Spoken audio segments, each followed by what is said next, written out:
Good morning, good morning. Magluluto na naman po tayo ng isang masarap na ulam. Dito po tayo ng tortang talong.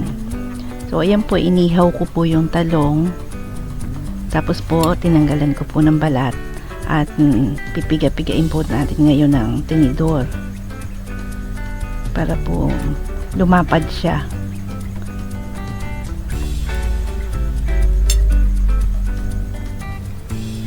Tapos po, habang nagpainit po tayo ng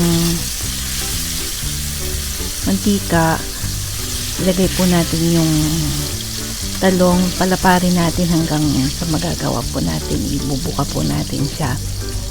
Tapos lalagyan po natin siya ng isang itlog, isang talong.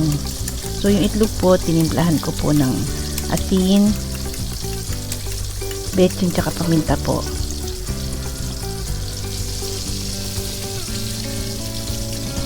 Buhos lang po natin ang lahat dun sa piniprito po nating talong.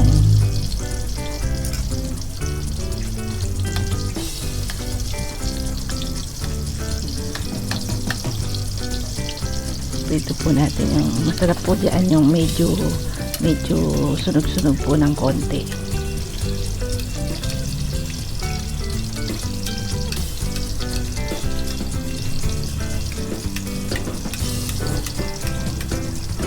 Pulahin po natin para masarap malutong-lutong.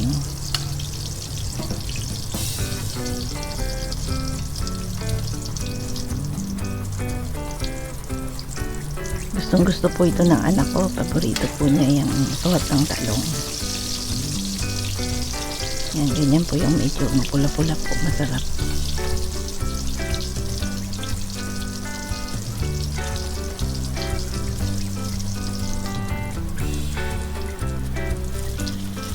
Papulahin lang din po natin yung kabilang side. At kahanguin po natin yan. At prituhin po natin yung iba pa pong kasamahan niya na natitirang lulutuin. Pagkahango po natin. Yan, ang sarap. Oh, kitang-kita ang lutong po niyan.